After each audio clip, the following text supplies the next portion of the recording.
The marble floor reflected light like a mirror held up to heaven, except there was no heaven in this moment, only the violent absence of breath. Lily Castellano lay motionless in the foyer of her father's mansion, her small body dressed in a white cotton nightgown, her 7-year-old chest completely still. Her lips had already begun to shift from pink to a terrible shade of blue, like someone had drained all the color from her mouth and left only absence behind. Alessandro Castellano, the man whose name made federal prosecutors weep and rival families relocate to other states, collapsed to his knees beside his daughter. His tailored Italian suit, the fabric worth more than some people's annual salaries, crumpled against the cold marble. His hands that had signed orders, hands that had built an empire on avenging his father's murder 23 years ago, now trembled uselessly as he whispered her name. Lily! Lily! Lily! He was begging the name itself to work like a spell, like words spoken with enough desperation could reverse what was happening. His voice, which his men had learned to obey without question, now cracked like old glass. Dr. Moretti, Alessandro's personal physician, stood frozen beside his open medical bag. His fingers wouldn't move. They hung at his sides like things that belonged to someone else. Carlo and Enzo, the two men who had worked for Alessandro for 15 years, stood against the wall of the foyer. In all that time, they had seen him order executions without blinking. They had seen him negotiate with federal informants. They had seen him destroy families and industries with the casualness of someone crushing an ant. But they had never seen him on his knees. They had never seen tears streaming down his face, and the sight of it paralyzed them more completely than any gun ever could. The intercom buzzed. The sound cut through the silence like a blade through silk.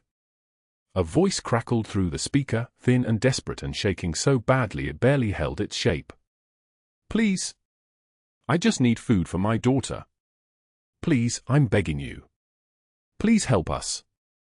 The security camera mounted above the gate showed a woman standing outside the iron bars. She was maybe 30 years old, though the exhaustion living in her face made her look like she had already lived a dozen lifetimes. Her left eye was swollen completely shut, the skin around it a deep purple that faded to sickly yellow at the edges. Purple handprints bloomed across her throat like flowers growing in the wrong garden. Blood had crusted in her hair. She held a sleeping child wrapped in a stained diner apron, the fabric yellowed and torn. Enzo moved toward the intercom to dismiss her. The motion was automatic. The gate was protected. They did not let people in. That was the rule. But Alessandro's head snapped up from his daughter's unmoving body. Let her in, he said. His voice was barely a whisper, but it carried the weight of a command that could move mountains. So. Enzo's hand froze. Let her in. Now. Elena Reynolds stumbled through the mansion door 60 seconds later. She was unprepared for what she would find. She expected a rich household, perhaps a housekeeper, maybe someone who could spare food or money. What she found instead was a man on his knees beside a child with lips turning blue. For a moment, Elena stood in the doorway, one hand still holding the diner apron wrapped around her daughter's small body. For a moment, the world stopped. Then something moved inside her, something older than thought, older than fear, older than the bruises on her throat or the starvation clawing at her stomach. She dropped to her knees beside Lily Castellano. Her movements were sure. Practiced. She tilted the child's head back with a precision that suggested she had done this before, and she had, twice in her life, once with her sister when she was 16 and once with a restaurant patron who had choked on a piece of steak. She checked the airway, cleared it with her fingers, and began rescue breathing. Count 1, 2, 3, 4, 5. Breathe. Count 1, 2, 3, 4, 5. Breathe. Count 1, 2, 3, 4, 5. The most powerful man in Boston, the man whose footsteps made judges tremble, knelt beside a homeless woman in a stained waitress uniform and watched her breathe life into his daughter like she was pouring water into a dying plant. Count 1, 2, 3, 4, 5. Breathe. Lily's chest rose. It fell. It rose again. And then, like a miracle carved from the space between seconds, Lily coughed. Her entire body convulsed, small and violent, and she gasped for air like she was surfacing from drowning. She was breathing. She was alive. Alessandro reached for his daughter's body, gathering her against his chest, his shoulders heaving with sobs that looked like they might break him into pieces. Carlo and Enzo remained frozen against the wall, watching their boss, the man they had feared and served for 15 years, cry like his heart had been torn from his body and then, impossibly, returned. Elena collapsed backward, her own breath coming in ragged gasps. She was trembling. Her daughter was still asleep in the stained apron in the corner where Elena had laid her before running to help. Alessandro looked up from Lily's face, his eyes meeting Elena's. In that moment, with tears streaming down his face and his daughter breathing against his chest, he was not a crime boss. He was not the man who had built an empire on violence. He was only a father who had just had his child returned to him by a woman who was clearly suffering more than anyone in this room should suffer. "What is your name?" he asked. His voice was rough, shattered, like it had been rebuilt from broken pieces. "Elena," she said. The word came out like a whisper. "Elena Reynolds."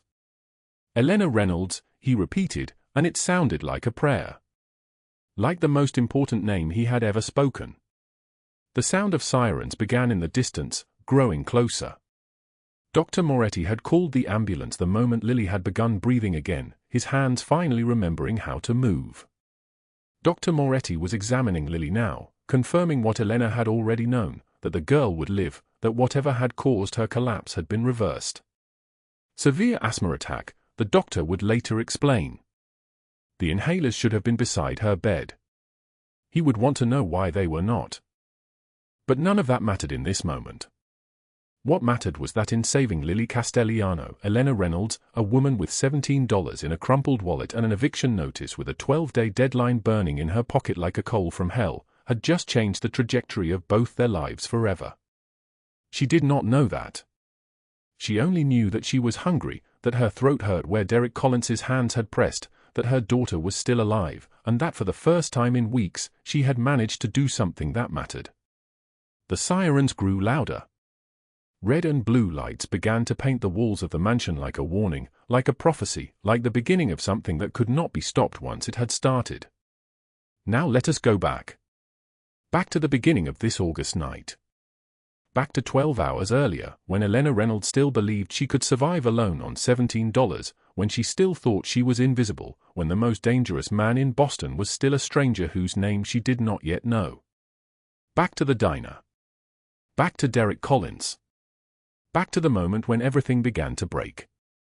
The black and white checkered floor, the hum of dying neon lights, the stale smell of coffee and grease hanging heavy in the silence, and three dangerous men in suits that cost more than everything Elena Reynolds owned went absolutely still.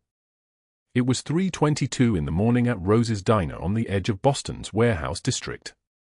The oscillating fan in the corner barely moved the humid August air.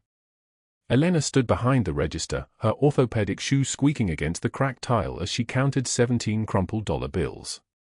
One more time. $17. That was all. That was everything. Her white apron was stained with coffee and grease. She had worked a double shift, 16 hours on her feet, carrying plates heavier than her own body felt anymore. Her left eye throbbed where a customer had thrown a coffee cup 6 months ago, and it had never quite healed right. The purple bruises on her neck were fresh. Very fresh. From tonight. The eviction notice in her apron pocket felt like it weighed 1,000 pounds. Red ink. 12 days. She needed $200,000 in 5 days, though she had no idea how, had no one to ask, no credit, no collateral except the car parked behind the diner where her daughter was asleep in the back seat with the windows cracked just enough for air. Derek Collins emerged from the back office. He was her manager, though that word seemed too official for what he was. He was a predator wearing a name tag.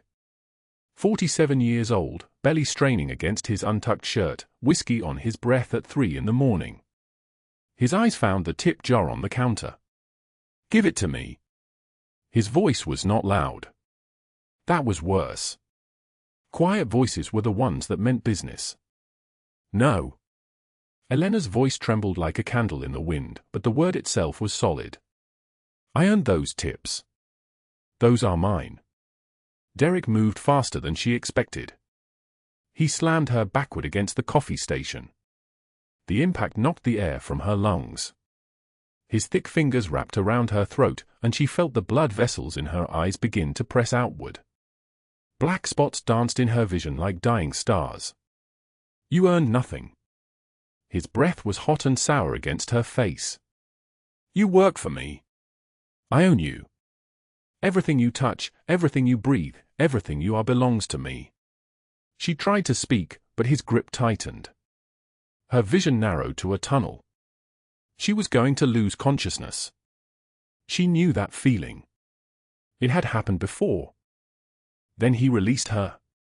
She collapsed forward, gasping, her throat on fire.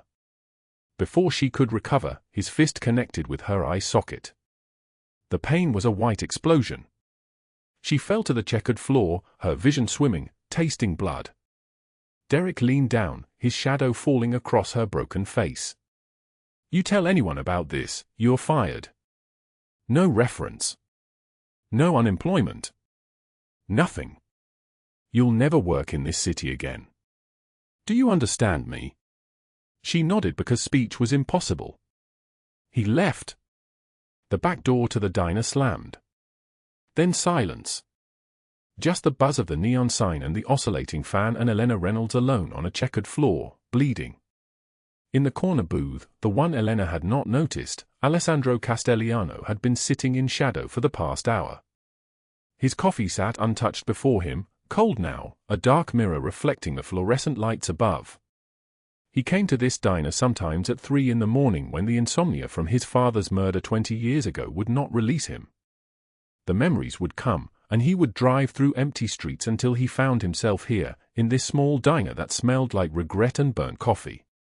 He was tall, 6'1" in his expensive shoes, broad-shouldered in a charcoal suit that cost more than Elena's monthly rent.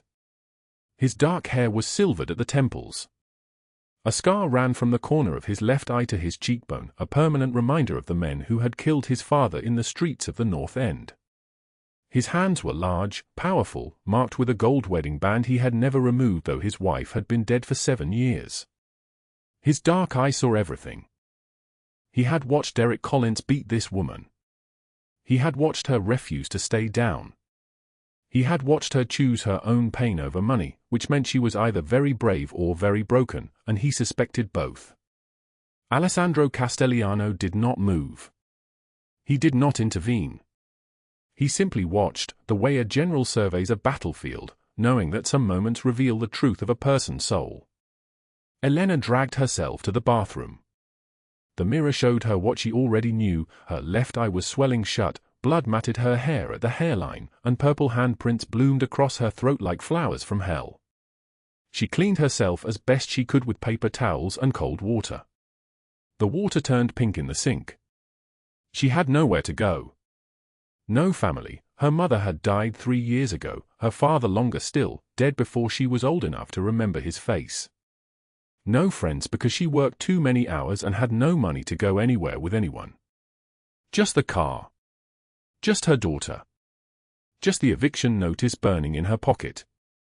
At 3:47 in the morning, Elena stumbled into the parking lot behind the diner. The August humidity wrapped around her like a living thing, suffocating and thick.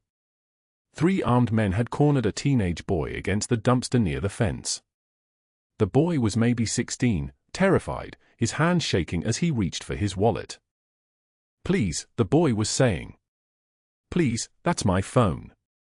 My mom needs me to." Elena stepped directly between them and the guns. She had no weapon. She had no protection.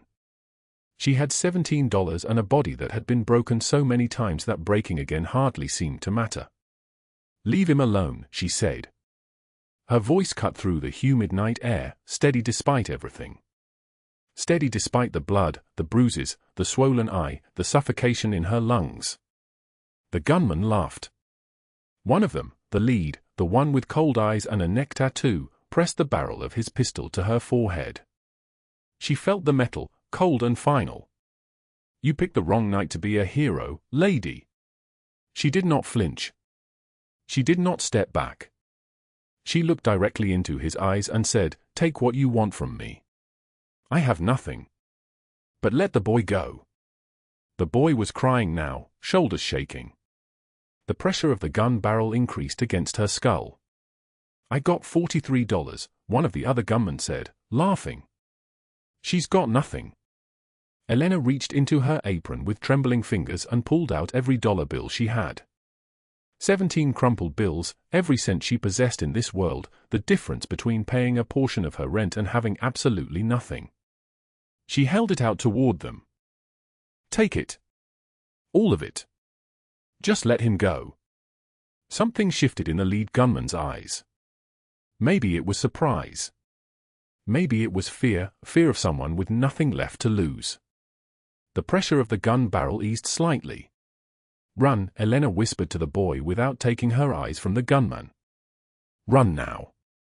The boy hesitated for maybe 2 seconds, then he ran. His footsteps echoed across the asphalt, growing distant, disappearing into the darkness between the buildings. The gunman took the $17. They took them without ceremony, without gratitude, without any acknowledgement of what Elena had just done. They simply turned and disappeared into the night like ghosts that had never been real. Elena collapsed against the dumpster, her legs giving out beneath her. She sobbed once, a sound like a wounded animal, then forced herself upright. She had to get to the car. She had to check on her daughter. She had to keep moving because stopping meant accepting that this was her life now, $17 poorer, one eye swollen shut, a throat that felt like it had been crushed. A shadow detached itself from the diner doorway. A man stepped into the parking lot, moving with a kind of deliberate grace that suggested he had never been uncertain of anything in his entire life. He was tall. His suit cost more than Elena's car. His dark eyes were fixed on her with an intensity that made her breath catch. Alessandro Castellano did not speak. He simply looked at her, at the broken woman bleeding against a dumpster, at her swollen eye and her shattered face and her absolute refusal to break. Something moved behind his dark eyes, something dangerous and unexpected, something neither of them had a name for yet. "What's your name?" His voice was deep and solid like an oath, spoken in the accent of his childhood, a Boston accent wrapped in Italian inflection. He was still approaching, slow and measured. "Elena." Her voice was barely a whisper. "Elena Reynolds." He stopped a few feet away, far enough to not be threatening, close enough to see the full extent of her injuries. His jaw tightened. "Who did this to you?" "It doesn't matter." She tried to stand, and her knees nearly buckled. "He's gone. It's over." "It is not over." Alessandro's voice was quiet, but it carried the weight of a certainty that had come from a lifetime of power. "Nothing is ever over until it is resolved. But that is not my immediate concern. My concern is that you are bleeding. My concern is that you are alone. My concern is that this world has convinced you that $17 and a beating is acceptable compensation for breathing." Elena stared at him, unable to comprehend that a man in a suit worth more than her annual salary was standing in a parking lot at 3:47 in the morning, speaking to her like her life mattered. "I don't know you," she said. "No. You do not. But you will." The sound of sirens began in the distance, growing closer. A light came on in the building adjacent to the diner. Dawn was still hours away, but the night was beginning to crack open, and everything was about to change in ways Elena Reynolds could not yet imagine.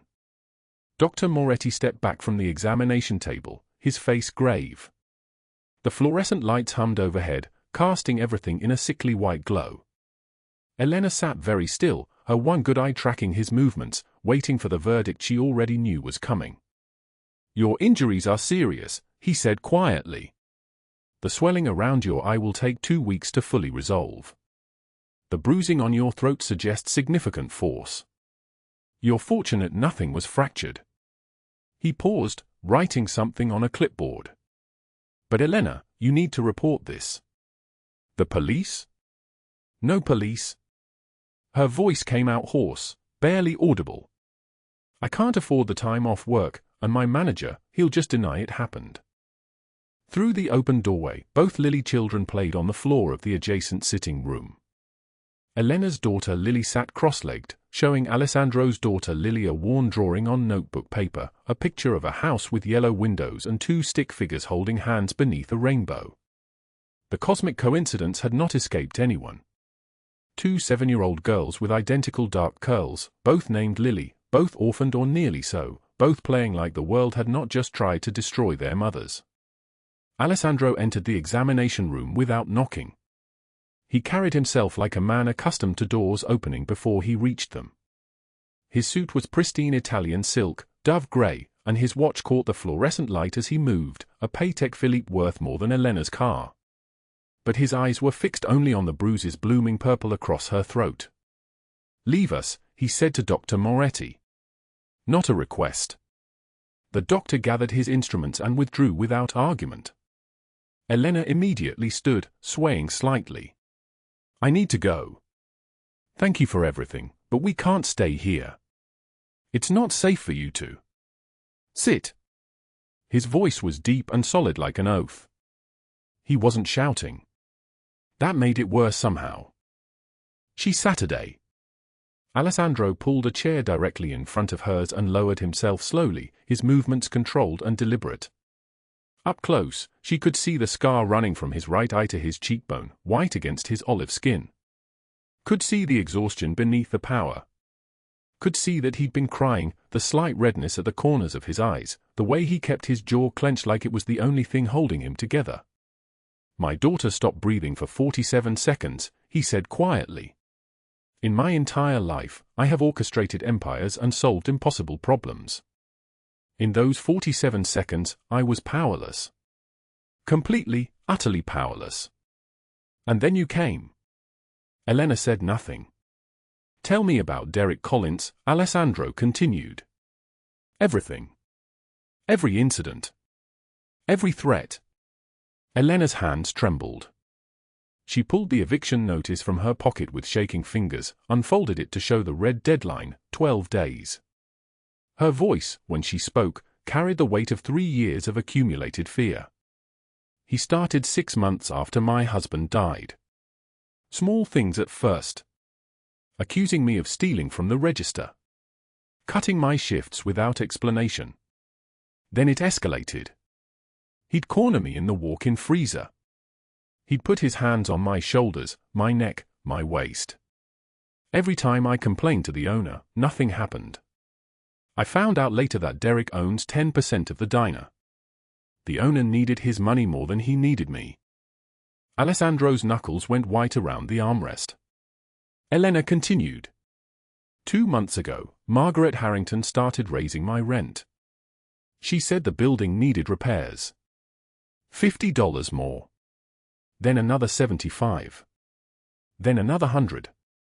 My apartment is 300 square feet in a building where the pipes leak and the boiler barely works in winter. I'm paying $1,500 a month now. I make $1,800 before taxes. She looked up at him. "Do you understand? I'm drowning. Lily needs surgery that costs $200,000, and in 5 days the window for the operation closes. In 12 days, we lose the apartment. In 5 days, my daughter becomes inoperable." The room was so quiet you could hear the clock on the wall, its second hand ticking away moments that mattered. "Margaret Harrington," Alessandro said slowly, "owns your apartment building." "She owns half the low-income housing in Boston," Elena whispered. "And Derek Collins, they're together. I found out last month when I heard them on the phone. They're business partners. Margaret gets the money from raising rents. Derek stays employed because he owns a piece of the diner. It's a system designed to extract money from people who have nothing left to extract." Alessandro stood abruptly and walked to the window overlooking Boston Harbor. The afternoon light was golden, turning the water to copper. He stood there for nearly 2 minutes without speaking. "You will not return to that diner," he finally said. "You will not contact Margaret Harrington. You will not leave this house without Carlo or Enzo. Is that clear? I can't accept this." Elena's voice cracked. I don't know who you are. I don't want to owe someone like you anything. You don't know me, Alessandro agreed. He turned back to face her, and something in his expression had shifted, had hardened into something both more dangerous and more sad. But I will tell you something. My father was killed when I was 17 years old. Murdered by men who thought his business was fair game. I swore that night that I would build something that could never be taken. That no one would ever be helpless in my presence again. So yes, you will accept this. Not because you want to, but because refusing would make you complicit in the system that's destroying you. The sound of children's laughter drifted in from the other room, high, bright, untouched by any of this darkness. Elena's phone buzzed on the examination table. Then again. And again. She picked it up with trembling hands. Derek's name filled the screen, along with texts arriving in rapid succession. Then a photograph attached to the final message, her Honda Civic behind the diner with all four tires slashed down to bare rims. The metal gleamed white, useless. Elena's face went completely white. The phone slipped from her fingers onto the floor. They know I'm gone, she whispered. They're going to come for me. They're going to come for Lily. Alessandro picked up the phone, read the messages, and his expression became something Elena had never seen before on a human face. Not quite anger. Not quite anything that had a name. He walked to the doorway and called out one word, Carlo. The man appeared instantly, as though he'd been waiting just beyond sight. Full surveillance on Margaret Harrington and Derek Collins, Alessandro said, his voice flat and terrifyingly calm. Every business, every bank account, every property. Every phone call, every meeting, every transaction. I want to understand how deep this goes. And I want it done quietly. No trace, no attention. They do not yet realize they've made an enemy. Done, Carlo said, and left without another word. Alessandro turned back to Elena. Lily stays here. You stay here. Both of you. Until this is resolved. And when they come looking for me. His smile was terrible and beautiful. Let them come. I have been waiting a very long time for a reason to remind this city what happens to people who prey on the powerless. Outside, the August heat pressed against the windows like something alive, and storm clouds were beginning to gather over Boston Harbor, dark and heavy with the promise of thunder. The glass office 30 stories above Boston Common felt smaller with each passing second. Rain hammered against the floor-to-ceiling windows, and the storm clouds hung so low they seemed to press directly against the building. Elena Reynolds stood in the center of Margaret Harrington's pristine corner office, her stained waitress uniform marked with yesterday's coffee and blood, her left eye still swollen purple, her hands trembling but her chin lifted. Behind that desk sat Margaret Harrington, 52 years old, platinum blonde hair arranged with surgical precision, wearing a designer suit that cost more than Elena made in 3 months. Margaret's smile was a blade. Derek Collins stood by the window, arms crossed, smirking that same smirk that had preceded his fist connecting with Elena's ribs 100 times. His temple bore a fresh cut from the glass award she had thrown at him seconds before, blood trickling down his face like a confession. Close the door, Margaret had said. Derek locked it. The click echoed through the office like a coffin lid sealing shut. Margaret slid a document across the glass desk with one manicured finger. Sign this, she said, her voice smooth as poison. Release us from all liability. Drop your claims. Surrender custody of your daughter to state services. In exchange, we'll forgive your debts. All of them. Elena's breath came faster. She could not read the fine print, but she did not need to. She understood the trap perfectly. They had fabricated evidence, had documented lies, had manufactured witnesses. Who would believe a bruised waitress with an eviction notice in her pocket over 2 respected business owners? Lily would be placed in foster care. Elena's name would be destroyed.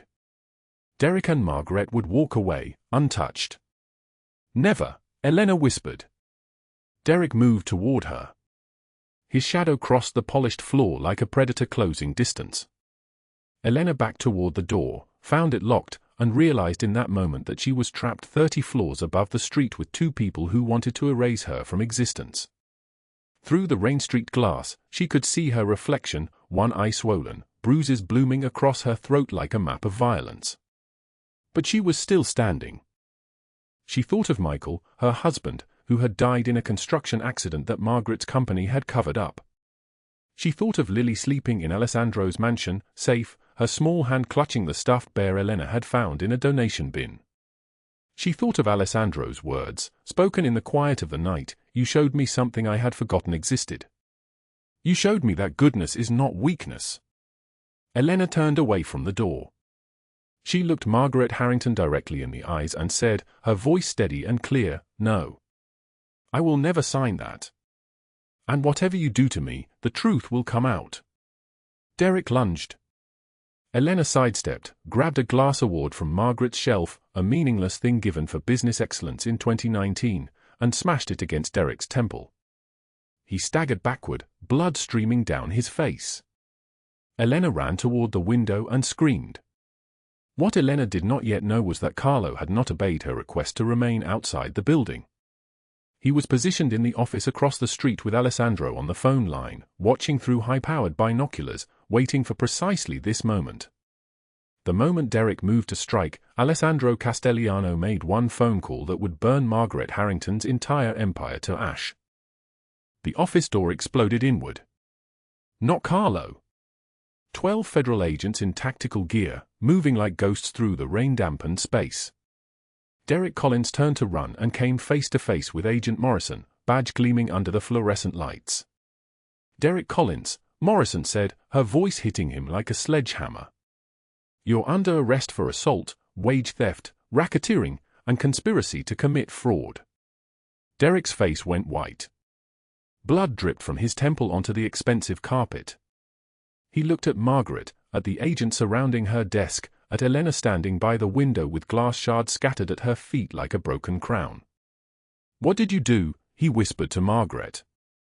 "I didn't," Margaret's voice cracked. For the first time, her composure fractured. Agent seized her computer, her files, her phone. Another agent read her rights while Margaret's mouth opened and closed like a fish pulled from water. "You did this," Margaret said to Elena, her eyes blazing with something between fury and despair. "You couldn't have done this alone." "I didn't do anything," Elena replied. "I didn't need to. The truth is what destroyed you." 2 hours later, every news channel in Boston was running the same footage. Federal agents leading Derek Collins out of the Harrington building in handcuffs. His face captured by 1,000 cameras. His crying, his begging for mercy, his collapse onto the pavement, all of it broadcast live across the city. Margaret Harrington came next, her designer suit rumpled, her makeup running, her hands cuffed behind her back. She tried to shield her face, but the cameras were everywhere, a swarm of mechanical eyes that would not look away. Agent Morrison held a press conference on the rain-soaked steps of the building. Behind her, the storm clouds finally began to break apart, revealing pieces of blue sky. Today's arrests conclude a 2-year federal investigation into systematic exploitation of low-income workers and housing fraud, Morrison announced. These individuals face up to 40 years in federal prison. Their businesses are being seized pending civil asset forfeiture. Every property they have ever owned is now under government control pending restitution to their victims. The news spread like wildfire. By noon, 2 million people had viewed the arrest footage. By evening, every major network had covered the story.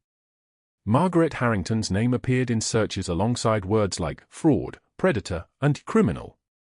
Her business partners abandoned her. Her husband filed for divorce. Country clubs revoked her membership. The carefully constructed image of respectability that she had polished for decades crumbled in a single morning.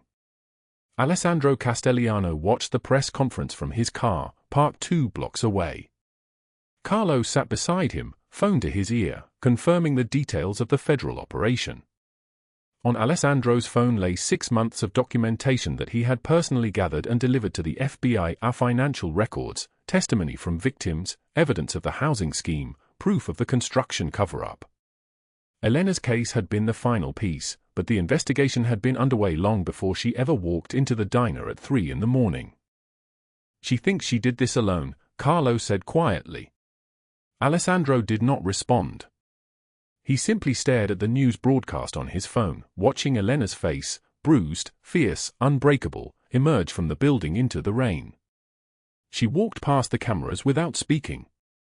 She walked past the reporters shouting questions. She walked straight ahead, her chin lifted, no longer invisible. "Let her think that she did this alone," Alessandro said finally. "She needs to believe in her own strength. That belief is worth more than the truth." What Alessandro did not know was that Elena, standing in her borrowed bathroom in his mansion that morning, had written him a letter. It lay folded on her dresser, written in shaking handwriting on a piece of paper she had stolen from Lily's art supplies. The letter read, "I love you. But I cannot stay. A man like you deserves someone without my past, without my broken things. You have given me and Lily safety, and that gift is so enormous that I will spend the rest of my life grateful. But I will not be the woman who brings more darkness into your life. I will disappear with Lily tonight. We will find a small apartment somewhere. We will start over. You will forget us. And someday you will find someone who is not covered in bruises and desperation. Please let us go." The letter was in Elena's pocket, folded next to the eviction notice with its 12-day deadline in red ink. She had already purchased 2 bus tickets. She had already packed Lily's small bag. She had already decided that the only thing left to do was slip away in the night and leave Alessandro only words, only memories, only the ghost of something that might have been beautiful if she had been anyone other than who she was. She did not understand yet that Alessandro had made a choice that morning, a choice that would reshape everything, a choice that was already being set into motion while Derek Collins bled on an expensive carpet and Margaret Harrington's empire collapsed into dust. She did not know that Carlo had already received instructions. She did not know that a house was being prepared. She did not know what Alessandro would do the moment he discovered her letter. What changed everything was the knock on the nursery door at 7 o'clock that evening, the moment Elena was zipping Lily's backpack closed. The knock came at 7 o'clock in the evening, sharp and deliberate against the nursery door. Elena's hands froze on the zipper of Lily's small backpack. Through the window behind her, August rain drummed against the glass, and distant thunder rolled across Boston Harbor like a warning she was already too late to heed. She had written the letter that morning. 3 pages in careful longhand on expensive stationery she found in the antique desk, words that cost her more than Derek Collins had ever paid her in tips. "By the time you read this, Lily and I will be gone." She had folded it once, then twice, then once more until it was small enough to fit in her pocket alongside the eviction notice with its 12-day deadline screaming in red ink. The knock sounded again. Elena turned from the window, her reflection ghosting across the glass, a woman in borrowed clothes that didn't quite fit, hair that someone else had combed, hands that shook from something deeper than fear. She pulled the door open. Alessandro stood in the hallway holding her letter. He wore sleeping clothes, something Elena had never seen before. His usual armor of tailored black suits and white dress shirts unbuttoned at the throat had been replaced with soft gray fabric and vulnerability. His dark eyes, storm gray at the edges like clouds before thunder, held something Elena couldn't name. Not anger. Not quite. Going somewhere. His voice came out like a question that wasn't really a question at all. Elena's throat closed. Behind her, Lily slept in the white crib that had been set up 3 days ago, one of 2 identical cribs in this mansion because Alessandro had insisted both girls stay together, as if he could build a future just by arranging the furniture of it. "You weren't even going to say goodbye in person." Alessandro stepped into the room, and Elena had the sensation of watching him move through her carefully constructed escape plan and shattering it with his presence alone. "I couldn't." Elena's voice came out barely a whisper, trembling like a candle in the wind. "If I saw you, I wouldn't be able to leave." "Then don't leave." He held up her letter, the pages she had bled onto that morning. "You wrote that you could have loved me in another life. What if this life is the only one we get?" Elena turned away, but there was nowhere to go in this room. The walls closed in, pale yellow paint, white furniture, toys scattered across soft carpet. Everything chosen to make a child feel safe. Everything she was about to destroy by running. My world is dangerous, Alessandro continued. His voice dropped lower, and something in it made her chest tighten. You're right about that. I won't insult you by pretending it isn't. But you walked into gunfire with $17 in your pocket. You stood between a teenager and 3 armed men. You didn't run then.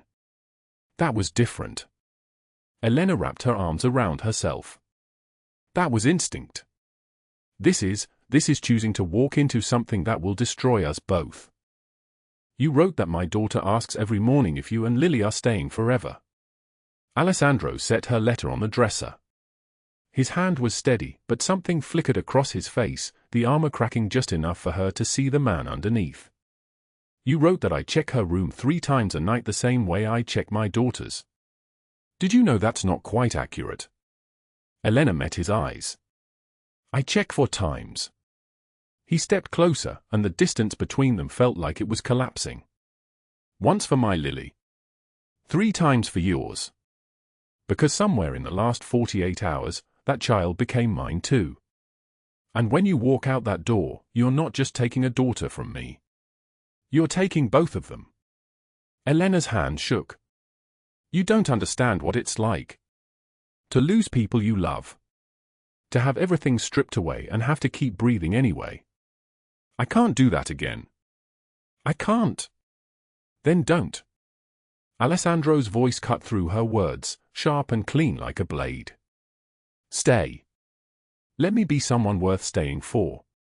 I am nobody. The words came from somewhere deep, from that core place where Elena kept the truth about herself. I'm a waitress. I counted $17 as wealth. How am I supposed to be in your world? How am I supposed to be enough for someone like you? Alessandro reached out and took her chin in his hand, tilting her face up to his. His touch was gentle, nothing like Derek's hands had ever been. Nothing like violence.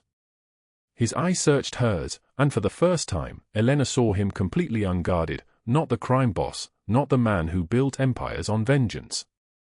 Just a father. Just a human being who was terrified of losing her. You want to know what I see when I look at you? His thumb traced her cheekbone. I see the woman who has $17 and gives it away. I see someone who stands in front of guns. I see a mother who loves her child so fiercely that she's willing to live in poverty rather than expose her to danger. You're not nobody. You're the only person in 15 years who has made me want to be somebody different. Elena felt the tears come then, hot and unstoppable. I'm scared. I know. Alessandro pulled her close, and she let him, because resisting took a strength she no longer had. I'm terrified. But I'm more terrified of you leaving than of anything else my world could throw at me. From the crib, Lily stirred in her sleep. She made a small sound, a whimper, and before Elena could move, Alessandro was there, his large hand resting on the child's back with infinite gentleness. Lily quieted. She reached for nothing, grasped at air, and found his finger, which she held like it was the most precious thing she had ever touched. You asked me once what kind of person gives their last $17 to save a stranger, Alessandro said softly, his eyes never leaving his sleeping daughter. I'll tell you what I think. I think that person understands something most people spend their whole lives learning, that money is nothing compared to a life. That love is the only thing that matters. I built this empire on vengeance because I didn't know any other way to survive loss. But you've shown me there's another language, and I've spent every day since trying to learn to speak it. Elena looked at the letter on the dresser. Those words she had poured out this morning seemed to belong to a different woman, someone who still believed in running. Someone who hadn't seen Alessandro read bedtime stories to both girls in different voices, making them laugh until their bellies hurt. Someone who hadn't felt the particular safety of this house, of these walls that had seen so much darkness but were learning to hold light. What if I stay and it doesn't work? Elena whispered. Then we'll have tried. Alessandro's voice carried absolute certainty. And that matters more than success. That matters more than anything. Elena picked up her packed bag from beside the dresser and set it down on the floor. The bus tickets inside remained unused. The cousin in the West would never receive her call. The small apartment she had imagined for Lily and herself dissolved into irrelevance. She looked at Alessandro. "Tell me I'm not making a terrible mistake." "You're not making a terrible mistake." He moved to her, wrapped his arms around her from behind, the same way he had held her in the kitchen 3 nights ago when she broke down about the cost of her daughter's surgery. "You're making the bravest choice you've made since the night you walked into gunfire." Outside, the rain intensified, drumming harder against the windows. The sound filled the room, steady and relentless, like a heartbeat finally settling into rhythm. In the crib, both girls slept, Lily's hand still wrapped around Alessandro's finger, and Elena understood in that moment what it meant to stop running. What it meant to choose to stay. What it meant to believe that sometimes broken people could heal each other if they were brave enough to try. She turned in his arms and looked up at him. "I'll stay. Then we'll figure out everything else together." Alessandro kissed her forehead, and in that small gesture was a promise, not of a perfect life, but of a real one. Of 2 people who had known loss choosing each other anyway. The letter remained on the dresser, unread by Elena now, its words transformed from goodbye into prologue. From this night forward, her story would not be written in escape but in the quiet, radical act of believing she was worth staying for. How did this story make you feel? Please leave a comment below and share what is in your heart. If you enjoyed this, hit that like button and subscribe so you do not miss what is coming tomorrow. Share this with someone who needs to hear it.